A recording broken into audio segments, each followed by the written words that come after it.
Au tiers de la première colonne. Donc hier on a dit Zeshenemar Venatati lahem lev echad v'derech echad lira oti. Donc Akadosh Baruch Hu va faire en sorte qu'il y aurait un seul cœur et il y aura automatiquement un seul chemin pour craindre Hachem. Il y aura que les gens ils seront d'accord du chemin à prendre. Parce qu'il n'y aura plus de possibilité de se tromper, d'aller ni à droite ni à gauche. Il n'y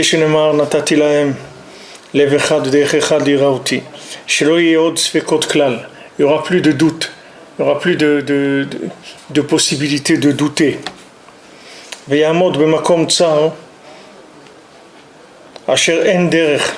Alors c'est ce qui est écrit au sujet de Bilam. Quand Bilam il a été avec l'ânesse, alors il est arrivé à un moment où l'ânesse elle pouvait pas aller ni d'un côté ni d'un autre. Elle est arrivée à un endroit entre deux montagnes où il n'y avait pas de place il n'y avait qu'une possibilité, c'est d'aller là où il fallait aller.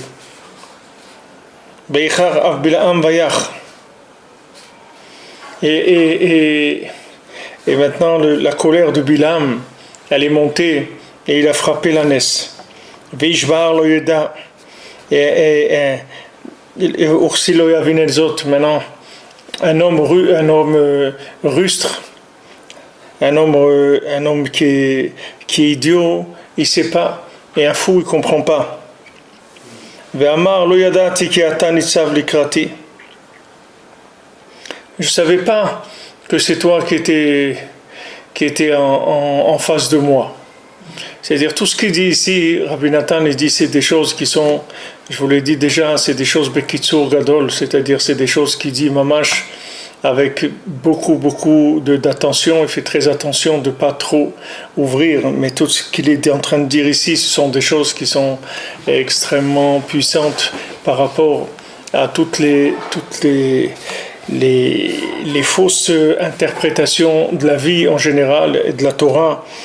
Et dans la Torah, dans toutes les interprétations qu'il y a pu avoir, et même dans la Torah du Tzaddik, toutes les interprétations qu'il peut avoir.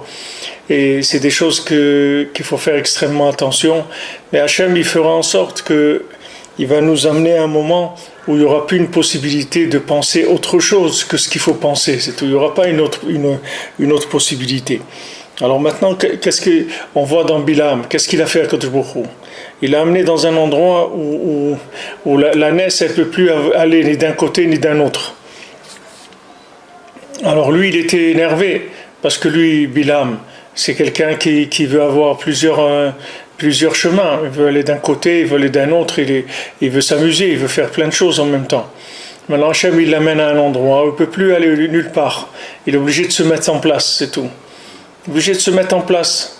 Regardez ce que Hachem il fait avec le monde aujourd'hui.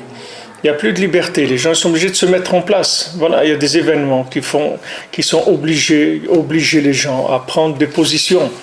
On veut que les gens ils se positionnent. Avant, il y avait une possibilité de jouer avec les gens, de faire de la flatterie, de faire ci, de faire ça.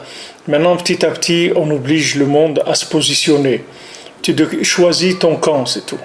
Décide où tu veux aller, c'est tout. Mais on ne va pas te laisser des chemins qui sont mélangés. C'est-à-dire il y aura plus cette possibilité de vivre des choses mélangées. Donc choisis l'endroit et parce que Hachem il va t'obliger à ça. C'est-à-dire que tu ne pourras pas faire autrement. C'est ce qu'il a fait avec Bilam. Mais Bilam il était en colère parce qu'il n'acceptait pas ça. Parce que lui, il voulait une vie ambivalente, il voulait une vie à facettes, avec plusieurs facettes.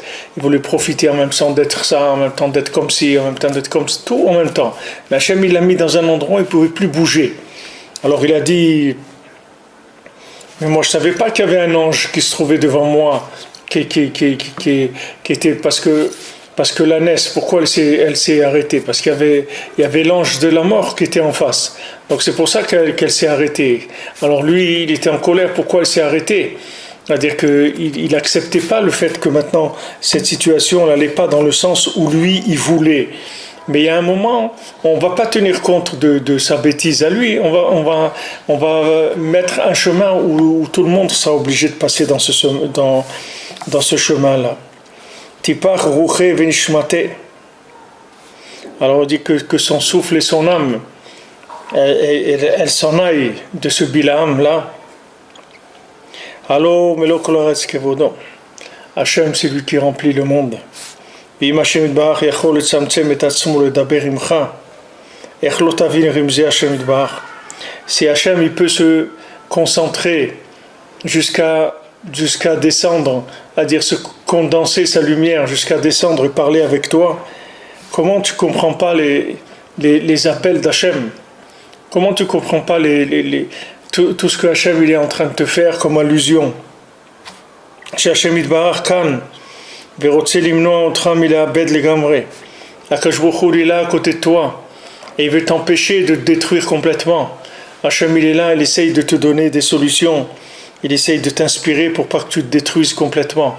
Comment tu te rends pas compte de ça? ומאחר שראה השם יתברך רשעתו כל כך. Donc quand Hachem il a vu qu'il était tellement un rachat à ce Bilam, על כן בדרך שאדם רוצה ללך. Donc dans le chemin où l'homme il veut aller, on l'accompagne, on le conduit. Alken amar lo lech, donc il lui a dit vas-y. Aval Israël aksherim bekol ma sheover alehem, mevinim sheakol letova. Mais l'homme Israël qui est kasher, malgré tout ce qui leur arrive, ils savent que c'est tout pour le bien. Ki akol met Hashem, parce que tout ça vient d'Hashem. Como sheneemar ואם אסורים בזיקים ויאמר כי ישובון וצועקים אליו ושבים אליו. C'est-à-dire que même des gens qui sont prisonniers avec des menottes, alors ils reviennent vers Hachem et ils crient vers Hachem et ils font tchouva כי שומעים קול השם ורמזיו מכל מה שעובר עליהם. Parce que dans tout ce que se passe avec eux, ils entendent la voix d'Hachem et des allusions.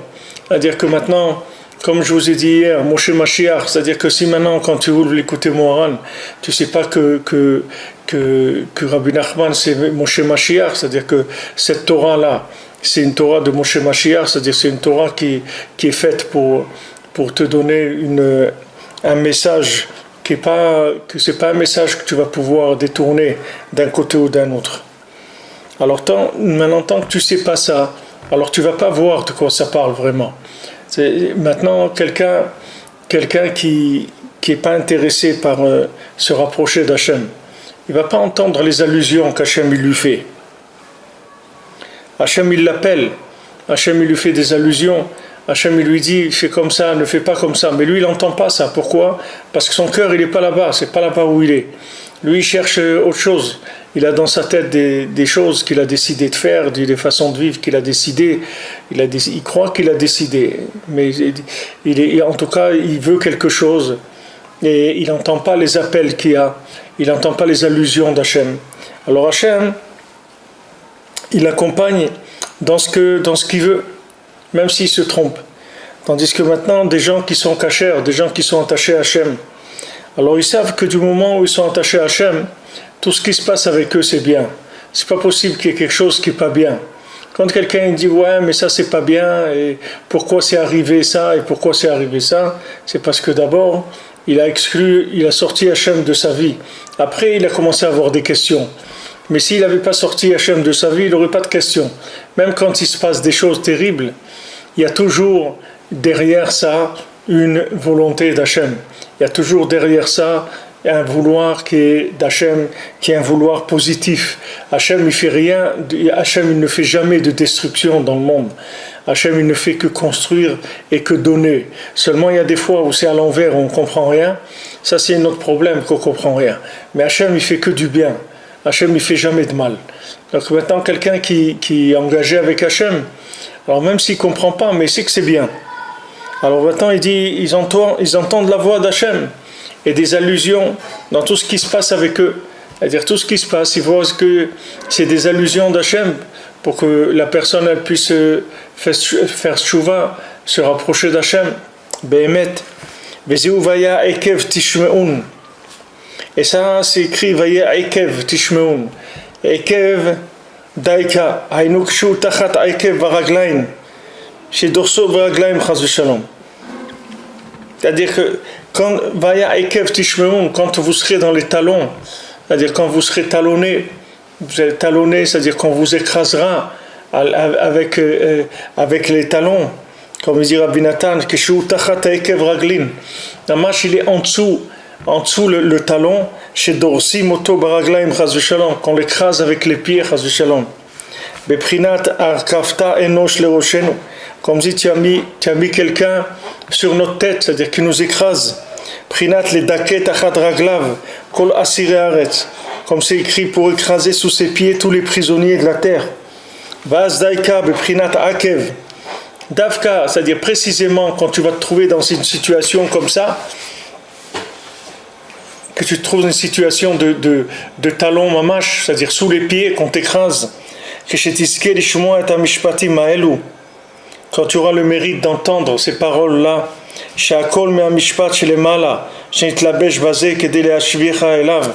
que tout ça vient du jugement d'en haut, qui s'habille en bas pour te ramener vers Hachem. À ce moment-là,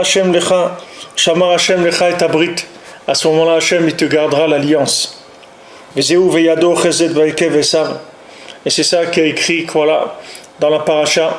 On voit que Rabbi Nathan il est avec nous, Rabbeinu il est avec nous, voilà, dans de Bédiou qui parle de la paracha, que la main elle tenait le talon de Esav, la main de Yaakov elle tenait le talon de Esav. Ba'akev daka, précisément qui tient le talon de Esav. Que chez Gaber Esav besova galut, quand maintenant Esav il vient se renforcer à la fin de l'exil. Ve'irtse lidros beikvo al rosh Israël, et il voudra écraser avec son talon la tête du Ham Israël. Beprinat igdil alay akev, comme écrit, il a fait grandir sur moi le talon. Vezeu prinat igvut mshicha, et c'est ça qui a écrit les talons de Mashiach. Vazaz daika yadon prinat emuna, c'est-à-dire précisément les mains qu'il a emuna, la confiance dans Hachem, au chezet be'ekev. Elle va tenir le talon de Esav, les apilo alideze, pour le faire tomber grâce à ça. Zeprinat hanosher ikvesus vaipol rochvo achor, comme c'est écrit, celui qui mord les talons du cheval et le cavalier il tombe en arrière. Ki Shimshon haya prinat Mashiach kamova, parce que Shimshon, il était le principe de Mashiach. On voit ce qu'il a fait Shimshon avec les Pelishtim. C'est toujours la même histoire, l'histoire elle est toujours là, toujours la même. Bien que maintenant aujourd'hui Esav, il utilise la fragilité de Ishmaël. Comme Ishmaël il est fragile, c'est-à-dire que Ishmaël il est influençable. Alors Esav il influence les Maasé pour détruire le Ham Israël. Mais il ne faut pas croire que c'est Ishmaël qui veut du mal au Ham Israël. Il faut savoir que c'est Esav qui manipule Ishmaël. C'est pas Ishmaël. C'est Esav qui fait monter la tension. C'est Esav qui vient et qui parle et qui dit il faut Jérusalem pour tous, il faut ça, il faut leur donner ça, il faut leur faire ça, Eux ils demandent rien du tout. Eux s'il n'y a pas ça, ils vont pas faire toutes ces histoires-là. Mais comme il y a Esav derrière, et Esav, il va pas faire la guerre directement à Israël, pas d'abord parce qu'il n'a pas les moyens, mais il utilise Ishmaël. Mais la vraie guerre, elle est avec Esav, elle n'est pas avec Ishmaël. Ishmaël, il n'y a pas de problème avec Ishmaël. On n'a pas un problème d'orientation avec Ishmaël. On a un problème de degré, de niveau, mais ce n'est pas un problème d'orientation. Mais Esav, il veut pas laisser vivre Yaakov. Esav, il veut tuer Yaakov, il ne veut pas le laisser vivre. Et maintenant, tout ce qu'il peut faire pour essayer de tuer Yaakov, il va le faire. Et notamment utiliser Ishmaël, qui est faible, pour pouvoir détruire Israël. Donc vous voyez on est dedans à tous les niveaux, au niveau de la paracha, au niveau de ce qui se passe en Eretz Israël, comme Rabbi nous rapporte dans une Torah, l'écouté Moran, d'Afka, sur cette paracha, que des fois il y a besoin du sang juif, que Hachem il a besoin de ça, c'est-à-dire que ces tueries là qu'on voit, du sang qui est versé, il y a des fois la Shrina elle a besoin de ça, et c'est avec ça qu'elle fait sortir tous les Réchaïm, tous les juifs qui sont pris dans les systèmes et qui sont fouillés jusqu'au cou, grâce à ce sang-là, de cette tzadikim-là qui est versé, avec ça, il y a un amour de la Shrina qui sort et qui devient et sans mesure, c'est-à-dire c'est un amour qui sort, une miséricorde très très grande d'Hachem qui se révèle justement parce qu'il y a ce sang-là, et surtout quand c'est le sang de tzadikim, de gens qui sont dans la Torah. Des gens qui sont dans la Torah, des gens qui étudient la Torah, des gens qui vivent la Torah, des gens qui sont installés en Eretz Israël. Alors ce sang-là, il est versé, et ce sang-là, ça fait que Akadosh Baruch Hu, il a de la miséricorde qui vient. Cette miséricorde, elle permet de faire sortir des gens qui étaient emprisonnés avant. Il y a des gens qui ne pouvaient pas sortir, et maintenant avec cette miséricorde ils vont pouvoir sortir. Maintenant les gens qui partent, eux de toute façon ils doivent partir, que ce soit comme ci ou comme ça, c'est pas ça qui décide leur départ. Il n'y a personne qui tue qui que ce soit s'il n'y a pas Hachem qui décide que c'est comme ça. Maintenant toute cette histoire, dire tout ce qu'il y a derrière, tout ce qu'on est en train de vivre, que comme maintenant même les dirigeants ils disent la guerre de Jérusalem a commencé, ça veut dire que maintenant, c'est bien qu'ils veulent faire tout ce qu'ils peuvent pour éviter que les conflits dans le monde, ça soit des conflits religieux, mais c'est ce que c'est en train de devenir. Il n'y a pas que ça soit en Syrie, que ce soit en là, que ça soit, ce sont des conflits religieux. C'est pas des conflits territoriaux, des conflits d'argent, ou c'est des conflits religieux. C'est ça qu'il y a dans le monde aujourd'hui. C'est ça la réalité en face de laquelle on se trouve aujourd'hui. Donc maintenant, quand on voit que Dafka, le talon, il essaye d'écraser, et que on est ma'amin, que ça vient d'Hachem. C'est pas, il y a personne qui peut nous écraser. C'est Hachem qui a fait que c'est comme ça. Alors de ça, Hachem il fait que on enlève toutes les erreurs possibles, c'est-à-dire tous les chemins de perdition, tous les chemins d'erreur. Tous ces chemins-là maintenant, ils vont disparaître du monde, parce que les gens ils vont plus pouvoir, David, les gens ils vont plus pouvoir se tromper, parce que maintenant qu'est-ce qu'il explique ici Rabbi Nathan?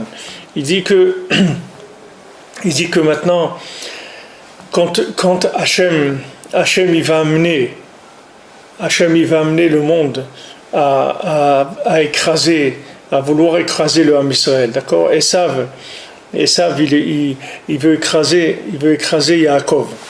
Mais maintenant Yaakov, lui, pourquoi il s'appelle Yaakov? Parce qu'il tient le talon de Esav. C'est-à-dire qu'il ne faut pas croire que le talon de Esav qui veut écraser Israël, c'est quelque chose qui n'est pas contrôlé, qui n'est pas voulu. Dafka, maintenant, par le fait que le talon de Esav, il veut nous écraser. Maintenant, spirituellement, qu'est-ce que ça veut dire? Ça veut dire que maintenant, on va arriver au bout de la logique, de la manipulation logique de ce monde. C'est-à-dire que maintenant, tant que Esav il est gentil avec nous, il est sympathique, alors on croit dans les valeurs de ce monde. C'est comme ça, on ne peut pas faire autrement. Tant que Esav il nous laisse nous développer dans ces pays, etc., qu'il y a des juifs qui font de l'argent partout, ils font des affaires, ils réussissent dans le cinéma, dans le business, dans tout. Alors on est attaché à la logique de ce monde, on est attaché aux lois qui sont des lois de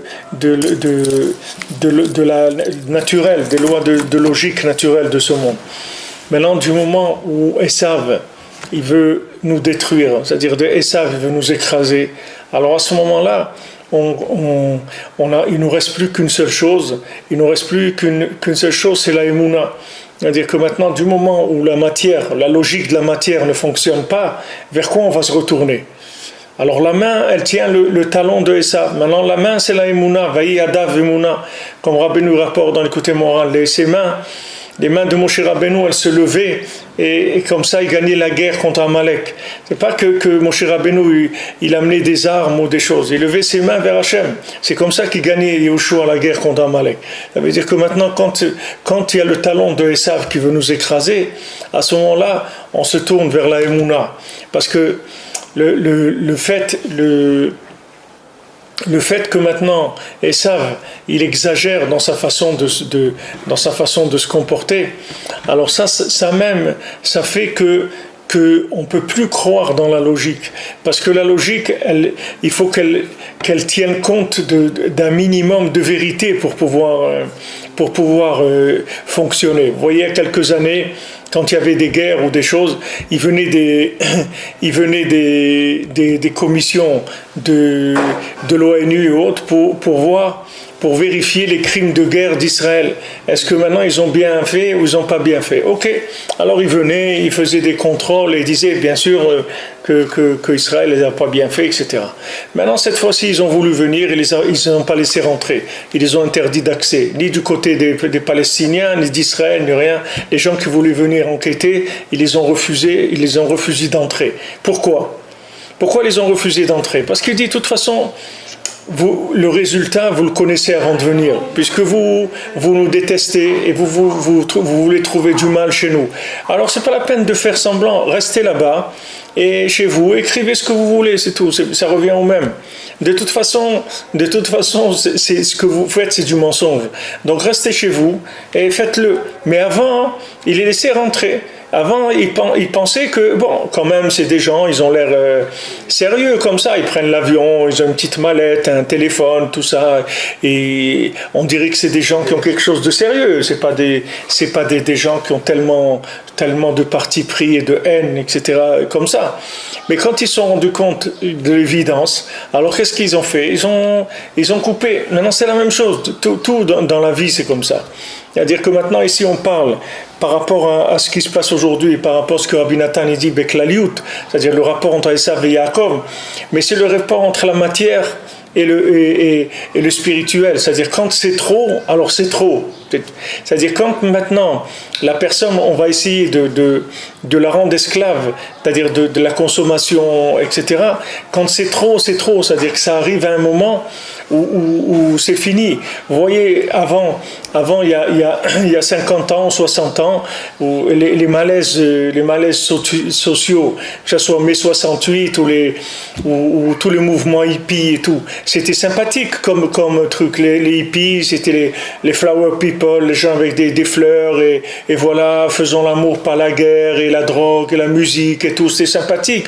Aujourd'hui, cette révolte, c'est plus la même. Aujourd'hui, c'est des Français qui prennent des Kalachnikov et qui vont en Syrie pour tuer des gens. C'est-à-dire, c'est le malaise, il se traduit plus de la même manière. C'est-à-dire, c'est toujours le même malaise parce qu'ils ont vu que ces centaines de gens qui s'engagent dans cette guerre de religion, c'est pas des pauvres types qui ont rien à faire. C'est la classe moyenne française. C'est-à-dire, c'est des gens qui vivent bien, qui ont de quoi manger, qui sont bien éduqués, etc. Il n'y a pas de problème. Mais maintenant, vous voyez que le malaise, il se traduit plus du tout de la même manière. Alors que c'est le même malaise, il n'y a pas de changement. Le malaise qu'il y avait il y a 60 ou 70 ans, c'est le même malaise qu'il y a aujourd'hui. Les gens, ils en ont marre du mensonge, c'est tout. Ils en ont marre d'être exploités, ils en ont marre qu'on se moque d'eux, ils en ont marre qu'on les aime pas, etc. C'est toujours la même chose. Mais maintenant, vous voyez que ça ne traduit plus du tout de la même manière. C'est-à-dire que la frustration, elle est beaucoup plus... Il y a beaucoup de nerfs, c'est pas du tout la même chose. Avant, c'était plus poétique comme ça, plus sympathique. Le problème, c'est le même. C'est-à-dire le malaise que les gens ils ont senti il y a 70 ans. Et le malaise qu'il y a aujourd'hui, c'est le même. Il n'y a pas de changement dans le problème.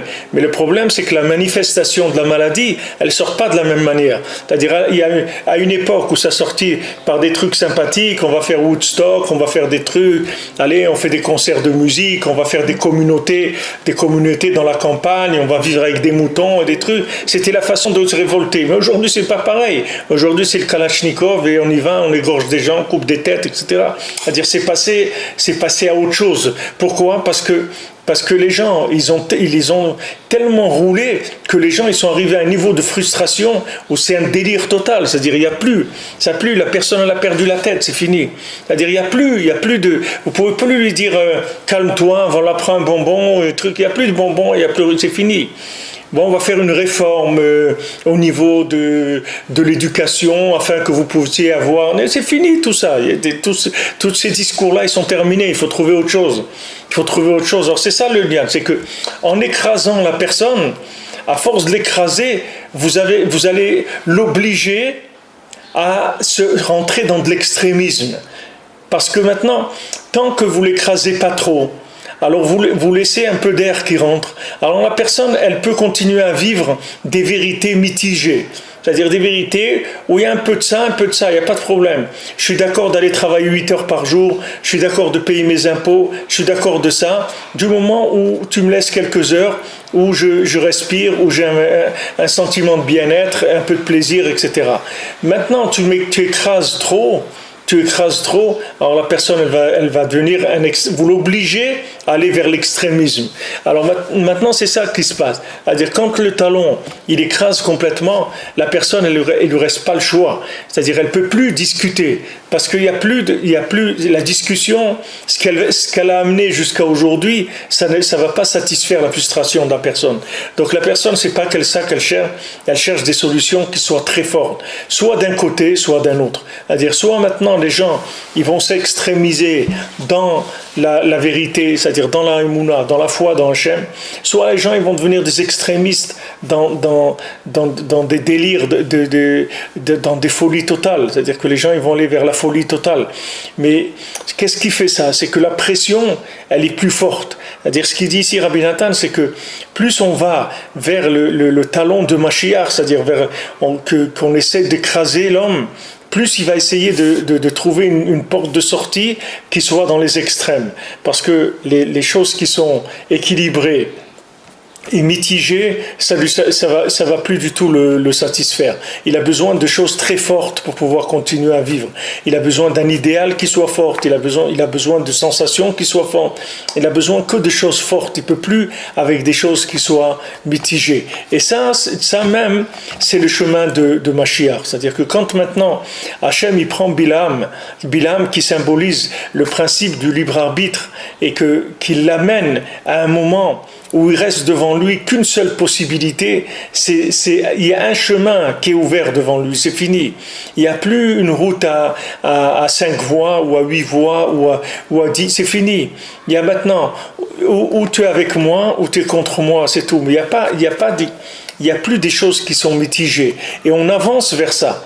C'est-à-dire, on va très très vite vers cette façon d'être. Bien que les gens ils veulent éviter ça, mais c'est pas les gens qui décident de ça. C'est qu'Hachem, il a décidé que l'histoire du monde, on va la terminer maintenant. C'est-à-dire que maintenant, il va y avoir une finalisation de la création du monde, puisqu'on s'approche de 6000 ans d'existence du monde, et le monde ne pourra pas exister au-delà de 6000 ans comme il est aujourd'hui. Donc on a en 1775, on a encore 225 ans pour arriver à 6000 ans. Mais même ces 225 ans, ils ne peuvent pas être complets, puisque 6000, c'est comme la veille de Shabbat, c'est le vendredi du monde, on est dans le vendredi du monde, et le vendredi du monde, on doit recevoir le Shabbat avant la rentrée. Donc maintenant, il faut enlever au moins quelques dizaines d'années qu'on est obligé de prendre sur le 6e millénaire. Donc on est vraiment à la fin, c'est-à-dire les choses sont en train de se mettre en place très très rapidement. Mais le principe c'est celui-là, c'est-à-dire que en voulant tellement exploiter l'homme, c'est-à-dire et une fois il y avait un rav qui m'avait dit, un dayan, il m'avait dit, Tu sais, quand on exploite les gens, on exploite trop les gens. À la fin, ils se révoltent, les gens. Parce que on les a tellement exploités qu'ils se révoltent. Tant que maintenant vous prenez quelqu'un, vous le laissez un petit peu respirer, alors il n'a pas de raison de se révolter, parce que là, vous le laissez un petit peu se respirer. Mais du moment où vous fermez complètement, alors la personne ne peut plus. Elle a plus de... Peu importe si elle perd son travail, si elle perd même sa vie, peu importe. Peu importe, elle perd sa vie, mais au moins les quelques heures, les quelques semaines, les quelques mois qu'elle va vivre, elle va avoir un sentiment d'exister, c'est tout. Il y avait un sentiment de liberté, un sentiment d'existence. Vous voyez, ils vous montrent des Français qui sont là-bas en Syrie, en truc, avec leurs armes et qui disent, man, ici au moins on vit, on fait quelque chose, etc. Voilà, maintenant qu'est-ce qu'il vit, qu'est-ce qu'il fait, tout ça c'est autre chose. Mais maintenant, ce qu'il a trouvé en tout cas, c'est quelque chose, un idéal, qui lui donne l'impression d'exister, même si c'est à court terme. C'est pas grave. Le principal, c'est qu'ils respirent un petit peu, c'est tout. Les gens, quand ils sont asphyxiés, ils cherchent pas à savoir combien de temps ça va tenir quand ils vont trouver une petite source d'air. Du moment où ils tiennent un peu, le temps qu'ils tiennent, c'est toujours ça de gagner. Aujourd'hui, il y a une asphyxie. Les gens, vous pouvez plus les attraper, ni par là, ni par là. Il y a plus c'est-à-dire, je parle des grands malades, mais c'est les grands malades, c'est le dessus. Après, ça passe à tout le monde. C'est-à-dire, tout le monde est en train de rentrer dans ce problème-là. Parce qu'il y a une volonté d'Hachem d'amener le monde à ça. Alors, ce qu'il dit Rabbi Nathan ici, à ce moment-là, sache que Hachem, il va te garder l'alliance. C'est-à-dire que maintenant, toute cette colère de Esav sur Yaakov, tout le fait que Esav, il essaie d'écraser Yaakov, qu'est-ce que ça va faire ça? Ça va faire que Hachem, il va te garder l'alliance. C'est-à-dire que maintenant, plus Esav, il va essayer de détruire Yaakov, et plus il va vers sa destruction à lui. Parce que maintenant, comment ça marche? Ça marche qu'on est liés, d'accord? Hachem il a dit comme ça, il a dit voilà, il y a Yaakov et il y a Esav. Maintenant, tous les deux, ils sont liés. Quand Yaakov il monte, Esav il descend. Quand Yaakov il descend, Esav il monte. Donc tous les deux, ils sont liés. Maintenant, Esav, qu'est-ce qu'il fait? Il profite de l'exil pour pouvoir écraser complètement Yaakov. Mais quand il veut écraser complètement Yaakov, qu'est-ce qu'il fait? Il réveille chez Hachem l'engagement absolu qu'il a eu avec Abraham, Isaac et Yaakov, que Hachem il a fait une alliance avec eux. Et cette alliance, Hachem ne peut pas la trahir, parce que l'existence du monde, elle dépend de ça. Puisque Abraham, c'était Oavi, c'était l'aimé d'Hachem. Pourquoi il était l'aimé d'Hachem? Comme on a vu dans le Zohar tout à l'heure sur la paracha, parce que c'est le premier qui a fait connaître Hachem dans le monde.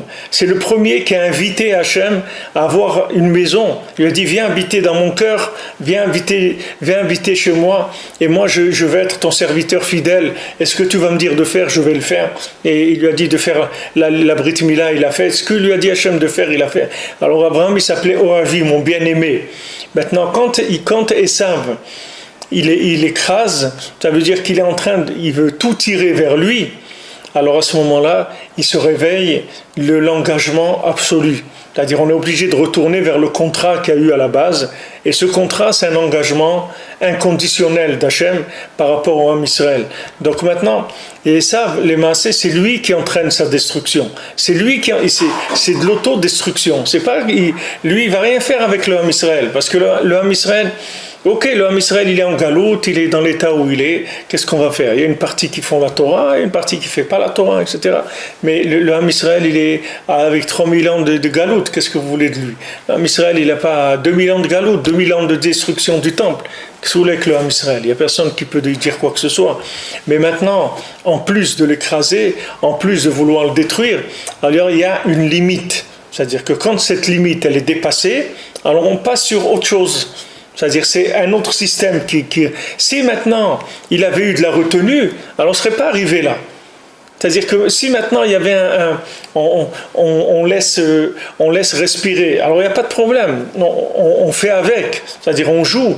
Mais du moment où maintenant on ferme tout, qu'est-ce qu'on fait? C'est le contraire qui va se réveiller. C'est-à-dire que maintenant, ça devient de l'autodestruction. Parce que la personne, elle a tellement serré qu'elle va obtenir le contraire. Alors maintenant, je vous dis tout ça parce que ça m'est un petit peu difficile de c'est-à-dire de rentrer dans une explication le plus large possible de ce qu'il a dit ici, mais souvenez-vous de quoi on est parti. On est parti de Moshe Rabbeinu qui a frappé le rocher, d'accord?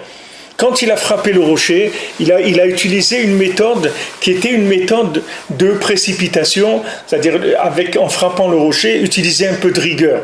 Mais en utilisant un peu de rigueur, qu'est-ce qu'il a fait au fond? Il a entretenu la révolte chez les gens. Parce que ces gens, c'était déjà des révoltés. Maintenant, en utilisant la rigueur, il a fait qu'alimenter la révolte encore plus chez eux. Donc, il a amené la chose à l'autodestruction par le fait qu'il a utilisé la rigueur. Alors que maintenant, Hachem lui a dit parle avec le rocher. Mais d'un autre côté, on voit des gens détruits. On voit des gens qui sont sortis d'Égypte, qui ont envie de s'amuser, qui ont envie des plaisirs de ce monde. Comment je peux faire que leur parler et que leur proposer les choses? Hachem, il dit t'occupe pas, toi fais comme. Alors Moshe Rabbeinu, il n'a pas pu. Il a frappé le rocher. Et ça lui a enlevé le côté messianique qu'il y avait en lui. C'est-à-dire le côté messianique, c'est le côté que on va s'adresser au bien qu'il y a dans la personne, on ne s'occupe pas du mal qu'il y a dans la personne. Ah, maintenant je vois que la personne elle est à 99% de mal, c'est pas grave parce qu'on n'a pas besoin de beaucoup de bien. Le bien il est beaucoup plus fort que le mal, on n'en a pas besoin de beaucoup. C'est écrit que quand on passe dans le tribunal en haut, on a besoin d'un ange qui nous défendent par rapport à 1000 anges qui nous accusent. Un qui nous défend, ça nous suffit, on n'a pas besoin de plus. On a 1000 qui viennent nous accuser, un qui nous défend, ça suffit pour gagner le procès. On n'a pas besoin qu'il y ait beaucoup de points positifs. Alors maintenant, quand Rabbi Nachman il est venu, il a dit ne regardez que le positif. Pourquoi Rabbi Nachman il dit ça? Mais on va dire, mais attendez, mais il y a quelque chose qui n'est pas vrai là-dedans. Nous, on veut la vérité, mais de voir que le positif, c'est pas vrai, c'est pas objectif. Quand vous regardez une comptabilité, vous regardez le crédit et le débit, vous ne regardez pas que le crédit, sinon c'est pas une comptabilité, c'est pas objectif. Rabbi Nachman dit, regarde, si tu ne regardes pas que le positif, tu vas te noyer. Parce que le négatif, il va être tellement fort que tu vas te noyer, tu ne vas pas y arriver. Si tu regardes le débit, tu vas aller dormir, tu ne vas plus rien faire du tout. Donc je te conseille une chose, regarde que le positif. Maintenant, dans ton système à toi, ça a l'air pas objectif, pas vrai, mais sache que c'est ça le vrai de maintenant. Et c'est ça l'objectivité de maintenant. Comme si vous avez un poids sur une balance, vous devez vous devez tenir compte de ce poids. Comme si vous vendez une marchandise à quelqu'un et elle est dans une caisse, par exemple, vous devez compter la tare, ce qu'on appelle la tare, dans le poids. Si la caisse elle pèse 200 grammes, vous n'allez pas lui encaisser les 200 grammes. Imaginez-vous que la tare, maintenant, c'est 90% du poids et que dedans, il y a 2 ou 3 fruits dans une caisse qui pèse 20 kilos. Alors, qu'est-ce que vous allez faire? Vous allez compter quoi? Vous allez dire non, mais maintenant on est obligé quand même un minimum. Il n'y a pas de minimum. Il n'y a que 2 ou 3 pommes dedans et il y a 20 kilos de tare de la caisse. Alors il faut que tu comptes 2 ou 3 pommes. T'occupe pas. La tare elle est devenue comme ça parce qu'avec le temps, ça s'est accumulé. Qu'est-ce qu'on va faire? La bêtise du monde, les erreurs elles sont accumulées. Et comment on ne peut pas faire autrement. Alors maintenant, Rabbi Nachman, il vous met en garde. Il dit attention, regarde le bien chez toi, regarde le bien chez l'autre. Tu veux fonder un foyer, regarde le bien chez ton conjoint, regarde le bien chez tes enfants. Parce que si tu fais pas ça, tu vas voir que le mal, il va te noyer. Je vois des couples qui viennent me voir, qui ont des problèmes, mais c'est incroyable qu'il n'y a pas un point positif qu'ils voient chez l'autre. Alors je dis, mais attendez, vous êtes mariés pour vous taper dessus, pour vous rendre malheureux, c'est pour ça que vous êtes mariés. Le jour où vous êtes mariés, vous avez dit, eh bien maintenant, tu vas voir ce que je vais te faire, je vais te rendre la vie amère. Ta vie, ça sera amère, elle sera amère. Et l'autre aussi, la même chose. Je dis, c'est ça les conditions du mariage. Je dis non. Lui, alors, qu'est-ce qui s'est passé depuis? Qu'est-ce qui s'est passé depuis? Au départ, vous aimez, tout est beau, extraordinaire. Qu'est-ce qui s'est passé? Ce qui s'est passé, c'est qu'après, vous avez commencé à avoir un œil rigoureux. cet œil rigoureux, c'est soi-disant, il est habillé derrière soi-disant un vouloir de vérité, de fonctionnement, de tout ce qu'on veut. Mais Rabbi Nachman, il nous met en garde, il dit fais attention, parce que si tu commences avec cet œil-là, tu vas tout perdre. Tu vas tout perdre, parce que tu peux pas. Aujourd'hui, le côté négatif, il est trop fort. Tu peux pas aller avec ça. Tu dois regarder les points positifs et les alimenter. Et avec ça, tu peux lui faire confiance. Tout le négatif, il va tomber. Tout le négatif. Habitue-toi à voir chez ton conjoint, chez tes enfants, chez les gens avec qui tu travailles, à voir que les points positifs. Ignore le négatif et tu verras que le négatif, il n'existera plus. Il te le garantit, Rabbi Nachman. Il te dit, tu regardes le bien et après tu cherches où il était le mal qui était là, tu vas voir qu'il a disparu. Parce que le bien qu'il y a aujourd'hui, il est alimenté aussi par des sources d'alimentation qui sont très très fortes. Parce que c'est pas comme avant, où le bien, il était alimenté par des sources mitigées. Aujourd'hui, le bien, il est alimenté par des sources qui sont absolues. C'est pas des sources mitigées. Aujourd'hui, c'est plus des gens qui nous libèrent, c'est pas des gens qui ont des intérêts, c'est des gens qui n'ont aucun intérêt. C'est-à-dire que ce sont des vrais libérateurs du Ham Israël. Ce sont des gens qui nous libèrent Béhémet. C'est pas des gens qui cherchent à nous libérer et dans lesquels il y a des intérêts. Même si c'est un intérêt, il est soi-disant les Shem Shamaim. Quand Moshe Rabbeinu veut frapper le rocher, pourquoi Moshe Rabbeinu, il a un intérêt là-dedans? Il n'a aucun intérêt. Quel intérêt il a, Moshe Rabbeinu? Quel intérêt? Qu'est-ce qui tire un intérêt de ça? Non, le seul intérêt qu'il a, c'est qu'il veut terminer l'histoire, c'est tout. Il veut terminer l'histoire. Comme à l'époque de Rabbi Nachman, les tzadikim, ils ont fait tout ce qu'ils ont pu pour amener Mashiach. Et Rabbi Nachman, il leur a écrit, il leur a dit, arrêtez de précipiter la venue de Mashiach. On ne veut pas Mashiach maintenant. On veut Mashiach avec tout le Ham Israël, avec toutes les nations, avec tous les animaux, avec toutes les plantes, avec toutes les pierres. Si vous n'êtes pas capable de faire tchouva à une pierre, alors mettez-vous à la consigne pour l'instant, même si vous êtes des grands tzadikim. Si vous êtes incapable de faire tchouva à un homme qui a un cœur de pierre et qui a un cerveau fracassé, alors mettez-vous au chômage, parce qu'aujourd'hui, il va y avoir que ça comme client. Les clients aujourd'hui, c'est que ça, c'est tout. Donc si vous n'êtes pas capable de traiter ça, mettez-vous sur la touche. Mais c'est pas pour ça que vous allez précipiter la venue du Mashiach. Vous allez précipiter la venue de Mashiach.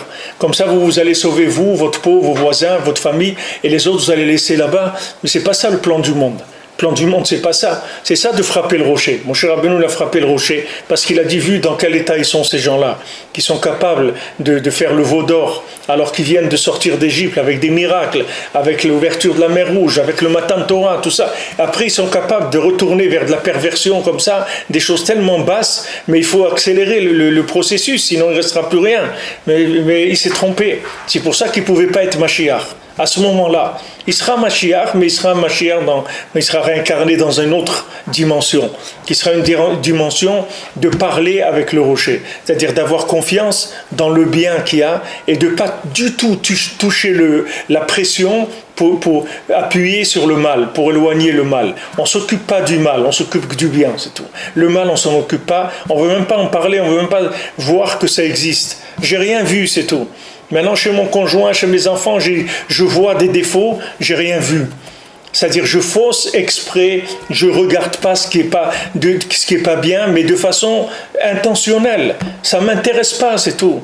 Ça ne m'intéresse pas, le mal, il m'intéresse pas, c'est tout. Je veux pas le voir, c'est tout. Je veux voir que le bien. On dit, mais c'est pas objectif.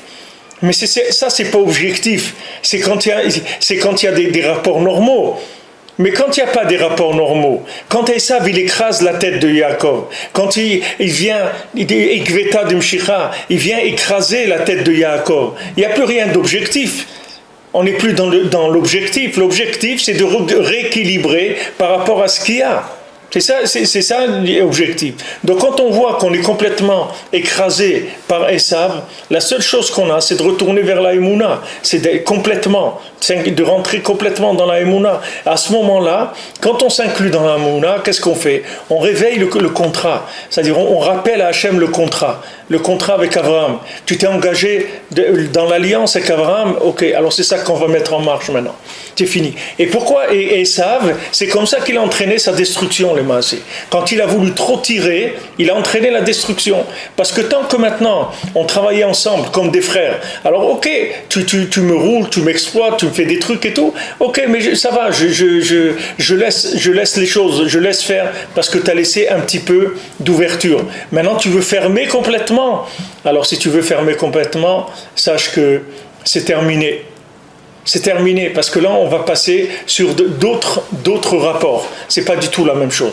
Donc, maintenant, quand Béhémet, Esav, il veut complètement écraser Israël, alors à ce moment-là, Hachem, il amène les gens à avoir des choix qui soient des choix extrêmes. C'est plus des choix qui soient équilibrés. Il n'y a plus d'équilibre, puisque la personne est obligée d'aller complètement à l'extrême. Alors Rabbi Nachman, il nous avertit, il nous dit, regarde, aujourd'hui, tu es obligé d'aller à l'extrême du bien, c'est-à-dire que tu dois t'es obligé de voir le bien et de plus voir le mal du tout. T'occupe pas du mal, occupe-toi que du bien, et ce bien, il a la force d'éloigner le mal complètement. Et si tu n'appliques pas cette méthode, tu verras que ça ne marchera pas. Parce que dès que tu vas utiliser la rigueur, tu vas tout détruire. Tu vas voir, parce que le bien, aujourd'hui, il n'a pas la force de se révéler si tu l'utilises pour le développer, si tu utilises la rigueur pour le développer. Aujourd'hui, le bien, il faut que tu vois que le bien. Il ne faut pas frapper le rocher. Tu parles avec le rocher, c'est tout. Tu ne frappes pas le rocher. Tu parles avec le rocher et tu verras que le bien, il est alimenté par une source qui permettra de détruire le mal complètement. Mais c'est ce point-là qu'il faut comprendre. Ce qui nous a amené Rabbi Nathan depuis le début de cette halakha, c'est-à-dire ce que tu dois comprendre, c'est que maintenant, le bien, c'est plus le bien qu'il y avait jusqu'à maintenant, qui était un bien mitigé. Le bien qui alimente, le bien qui est en toi, c'est un bien absolu. C'est un bien qui n'a pas du tout de mélange avec du mal. Donc ce bien, à peine il rentre en contact avec le bien qui est en toi, aussi infime soit-il, il suffit pour le faire dominer tout le mal. Ça suffit, il n'y a pas besoin de beaucoup en bas, parce que le bien qui s'est déclenché sur le monde, c'est un bien qui est parfait. Comment maintenant il y a un mouvement de tchouva dans le monde? Vous voyez, depuis 70 ans, 60 ans, 50 ans, il y a un mouvement de tchouva. Ici, quand je suis venu à Meacharib il y a 38 ans, ça n'existait pas un bal tchouva. Il veut regarder comme un martien qui est arrivé dans le monde religieux. Ça n'existait pas. Aujourd'hui, c'est le contraire. Aujourd'hui, vous avez plus des balais de tchouva que des religieux. Comment ça s'est fait? Pourquoi les gens ils sont bien? Regardez dans quel état ils sont, les gens. Pourquoi c'est des gens bien qui ont fait tchouva? Vous croyez que les gens ils ont fait tchouva parce qu'ils sont bien? Pas du tout. C'est parce que maintenant, la source d'alimentation du bien, elle est devenue extrême. C'est-à-dire que le bien, il est beaucoup plus fort. C'est comme une nourriture. Vous prenez une nourriture dans laquelle on vous dit, voilà, vous mangez 100 grammes de pain, il y a dedans 5 calories. Maintenant, imaginez-vous que vous mangez 100 grammes de pain, il y a dedans 1000 calories. C'est la même chose, vous avez mangé 100 grammes de pain, mais ce qui véhicule, c'est pas du tout la même chose. Donc maintenant, ces gens qui ont fait tchouva, c'est pas parce qu'ils sont bien, c'est au contraire, c'est pas des gens bien du tout.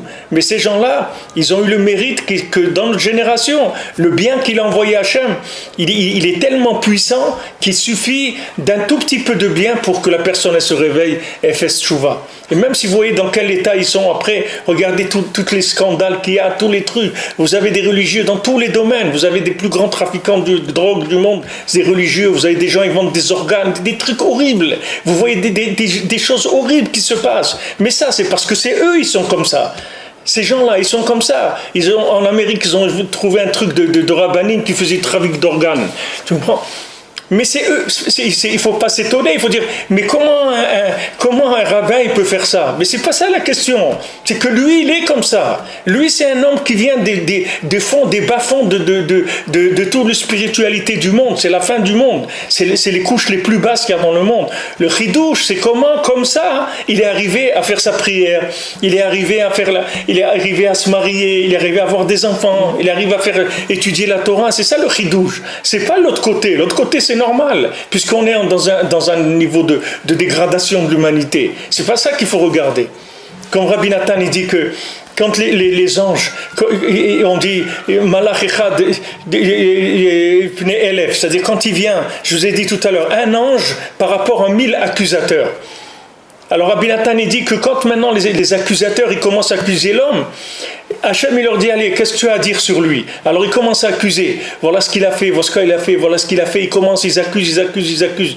Et après, quand ils disent vous savez c'est bon, vous avez fini, elle dit maintenant comment cette personne-là, avec tout ce mal qu'elle a fait, elle a trouvé la force de mettre les tefilines? Ça je ne comprends pas. Comment il a eu la force de garder Shabbat? D'après ce que vous dites là, la description, c'est un monstre ce bonhomme-là. Comment il a fait pour garder Shabbat? Alors tout de suite, si tu veux, le bien qu'il a fait, il prend une dimension tellement grande qu'il annule tout le mal, que toute l'accusation elle est partie. Parce qu'on ne joue plus avec les mêmes cartes. C'est pas du tout les mêmes cartes. C'est comme si j'avais un jeu de cartes où on a enlevé on a mis qu'une seule carte d'une chose. Alors c'est pas du tout les mêmes rapports. Aujourd'hui, les rapports entre le bien et le mal, c'est pas du tout la même chose.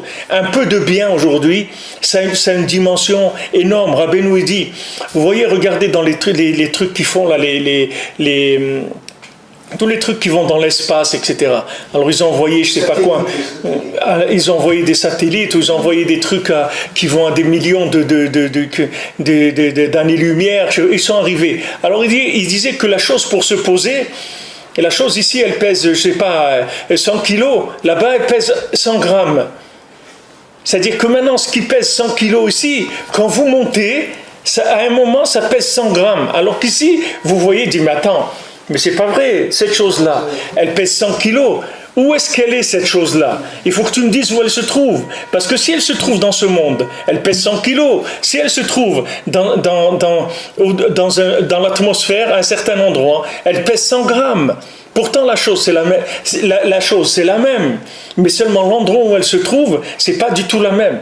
Alors, Rabbeinu, il dit que dans le spirituel, c'est le contraire. C'est-à-dire, ici, quand tu fais un petit mouvement spirituel, c'est rien ici. Ici, c'est rien, tu n'as rien fait du tout. Mais en haut, il dit, tu as fait un déplacement de choses, d'univers entier, avec ce petit acte que tu as fait en bas. Regarde sur la matière, qui est le contraire. La matière, ici, elle pèse. En haut, elle pèse rien du tout. Le spirituel, c'est le contraire. Ici, il pèse rien, et en haut, il pèse beaucoup. C'est le contraire. Il y avait un monsieur ici, ils avaient fait il y a quelques années un kollel dans un kibbutz. Dans un kibbutz de gens qui n'étaient pas religieux du tout. Alors, c'était un kollel et un centre d'études où c'était juste 10, c'est tout. Alors, un jour, il y a un des qui n'est pas venu, il devait faire mincha, ils étaient 9. Alors, ils étaient dehors en train de chercher un 10e pour compléter le minyan. Alors il y avait quelqu'un là-bas qui est passé et ils lui ont dit tu veux pas compléter le minyan? Il dit regardez moi je prie jamais ni rien mais si ça peut vous aider et tout je viens, il n'y a pas de problème. Alors il est venu là participer au minyan. Alors, ils ont fait le mincha et tout, chacun est parti de son côté, les choses sont restées comme elles étaient. Maintenant quand il est niftar ce monsieur-là, quand il est décédé, il est venu en rêve au rave de ce kollel-là, il lui dit tu sais pas ce mincha-là que vous m'avez fait rentrer, tu sais pas qu'est-ce que ça m'a aidé en haut quand je suis arrivé en haut. Mais non, quelqu'un il dit qu'est-ce que c'est mincha? Il a complété. Lui il fait pas, il a fait mincha, il a plus fait après, c'est fini. Il a fait ça, il a participé une fois. Apparemment nous ici, ça vaut rien. Ça a l'air de rien valoir. Ben ça, tu te trompes complètement. C'est-à-dire que ce que tu fais ici de tout petit, ça a une valeur énorme. C'est pour ça que Rabbeinu dit un petit peu, c'est bien aussi. Mais ça ne veut pas dire un petit peu, c'est bien ici, c'est un petit peu. C'est pas un petit peu. Il n'y a pas un petit peu. Le petit peu, c'est énorme. Et c'est ça que Esav il nous écrase. C'est-à-dire Esav il nous a amené à une telle mentalité de rentabilité que le gars il a l'impression qu'il fait rien. Mais ça c'est Esav, parce que Esav, lui il te dit tu t'es inscrit à l'université, ok tu as eu le diplôme. Non, j'ai pas eu le diplôme. Alors ça vaut rien, c'est tout. Mais attendez, j'ai étudié pendant 5 ans. Le jour, la nuit, je suis venu au cours. Non, tout ça c'est rien. Tu n'as pas eu le diplôme, c'est rien. Tout le système il écrase. Ou tu as réussi ou tu as échoué, c'est tout, il n'y a pas autre chose. Mais nous, c'est pas comme ça, la Torah, c'est pas comme ça. La Torah, si tu t'es présenté au Beth Midrash, la Torah te dit, tu as été au Beth Midrash, tu n'es pas rentré, C'est nifla, tu as été.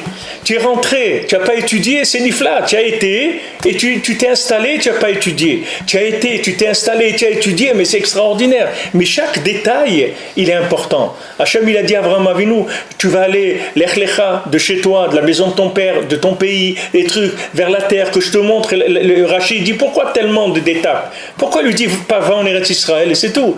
Pourquoi sort de la... Non, il dit il veut lui donner sur chaque chose. Il veut lui montrer que chaque étape en soi c'est une finalité. Alors maintenant, si vous voulez, on arrive à une telle, comme il dit ici, kveta de Mshicha, c'est-à-dire que le Ekev de Esav, il nous écrase tellement qu'on n'a plus le choix que d'aller vers la revalorisation du bien. Parce qu'on se rend compte qu'il a été trop loin. Il a été trop loin, Esav. C'est-à-dire qu'il a tellement voulu nous dire qu'on ne vaut rien, qu'à un moment, on s'est dit, mais c'est pas possible que je vale rien du tout, c'est pas possible. Et vous voyez, c'est quelque chose, je vous l'ai dit, c'est quelque chose, moi je le vois tout le temps. Vous avez des couples qui viennent ici pour le Shalom Bayit, des gens, on dirait que ces gens-là, ils se sont mariés comme des boxeurs qui montent sur un... J'ai dit, mais attendez, vous êtes toujours été comme ça depuis que vous connaissez. Il me fait ça, et il me fait ça, et voilà ça, il me fait... Je dis, mais c'est toujours été comme ça, c'est-à-dire jamais vous avez été bien. Non, on était bien, on s'est beaucoup aimé, maintenant on s'aime plus. Mais qu'est-ce qu'il y a eu? Mais voilà, il m'a fait ça, et truc, et ça, et ça, et ça. C'est quoi? C'est de l'enfantillage, c'est pas sérieux. C'est pas sérieux. Tout ça, ça vient de Esav, qui nous fait voir le défaut. Que Esav, lui, il ne connaît que les résultats, c'est tout. Lui regarde il veut soi-disant de la perfection, et pour ça il va pousser la personne, la pousser. Et aujourd'hui c'est le contraire. Et celui qui appliquera la méthode de Esav aujourd'hui, il pourra pas réussir. Tous les gens qui ont échoué aujourd'hui dans leur avodat Hashem, dans tout, c'est uniquement parce qu'ils ont été trop exigeants par rapport à eux-mêmes et ils n'ont pas de hoda'a sur le bien. C'est-à-dire ils ne savent pas reconnaître le bien. Ils ne savent pas que de mettre les tefilines, c'est un cadeau d'Hachem. Quand David Amelech il dit Berov chasdecha vovotecha, moi je viens de venir dans la synagogue, c'est un chesed. Rien que de rentrer dans la synagogue et de s'asseoir, même si quelqu'un ne prie pas, c'est un chesed d'Hachem. C'est pas quelque chose qui te revient, c'est pas parce que tu as compris quelque chose, c'est une bonté d'Hachem.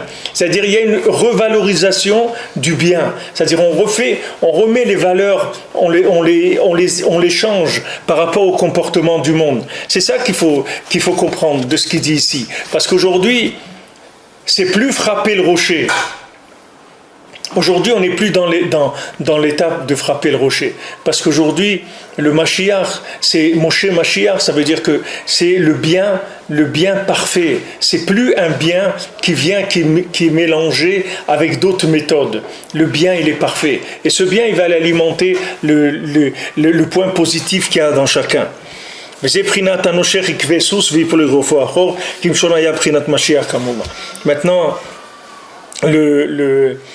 c'est écrit pour Shimshon qu'il mord le pied du cheval et automatiquement le cavalier il va tomber en arrière. C'est-à-dire que maintenant Esav Esav c'est le cavalier, mais en mordant le talon, c'est-à-dire en attrapant le talon de Esav, Yaakov il le fait tomber de son cheval. Et voilà, il s'écroule complètement.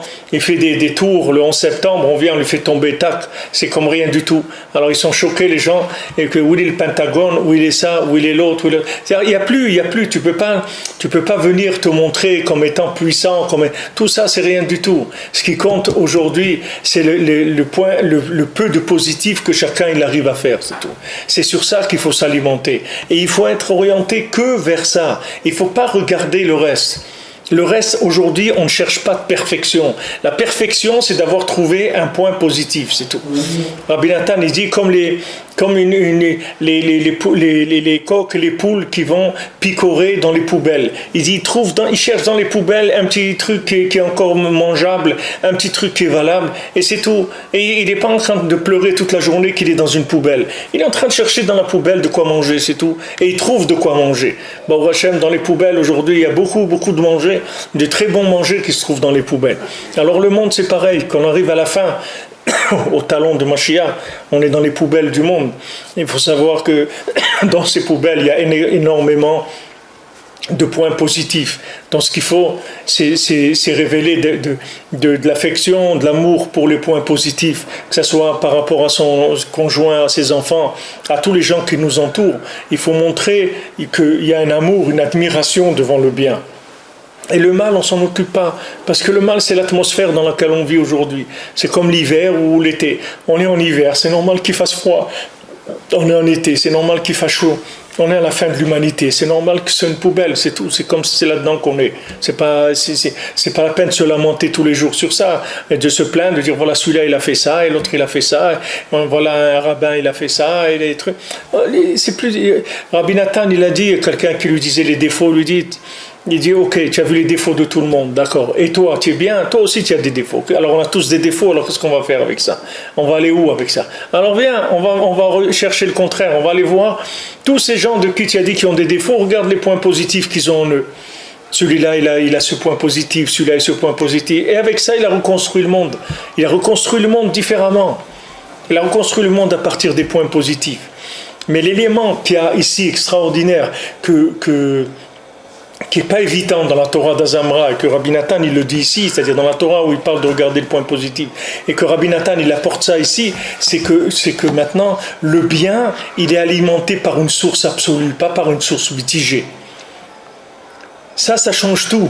Parce que du moment où le bien qui alimente le peu de bien qu'il y a en moi, c'est un bien absolu, donc le peu de bien qu'il y a en moi, il suffit à éliminer le mal, parce qu'il est absolu. C'est pour ça qu'il dit, il faut être echad, ensemble, béchalom, bé'ahava, ensemble, tous, parce que plus il va y avoir de perfection dans le peu de bien qu'il y a, plus le bien qui est en haut et qui est parfait aujourd'hui, qui descend de façon parfaite, il va pouvoir alimenter. Et la preuve, c'est que le bien d'en haut, il est arrivé à lever des individus comme nous, des gens tellement éloignés de la vérité, tellement éloignés d'Hachem, il est arrivé à nous lever, à nous sortir. Alors que les gens qui avaient avant, nos grands-parents, arrière-grands-parents, ils étaient beaucoup mieux que nous, beaucoup moins abîmés que nous, il n'est pas arrivé à les lever. Pourquoi? Parce que le bien, il était mitigé, il était mélangé. C'était pas un bien absolu. Mais là, le bien, il est absolu. Donc ce bien-là, il peut lever n'importe qui. Pour ça que Rabbi Nachman a dit, n'importe qui, je peux le sortir. Il n'y a aucune personne au monde que je ne peux pas sortir. Ça n'existe pas. Alors qu'est-ce qu'il y a à faire? Reste tranquille, c'est tout. Sois joyeux, c'est tout. Sois ma'amine dans le tzaddik, sois ma'amine dans Hachem et sois joyeux. Baruch Hachem, Hachem il a envoyé un tzaddik qui arrive à t'envoyer des doses de bien parfait. Donc même s'il y a un tout petit peu de bien en toi, ça suffit pour que ce petit peu de bien il puisse éliminer tout le mal. Bezrat Hachem.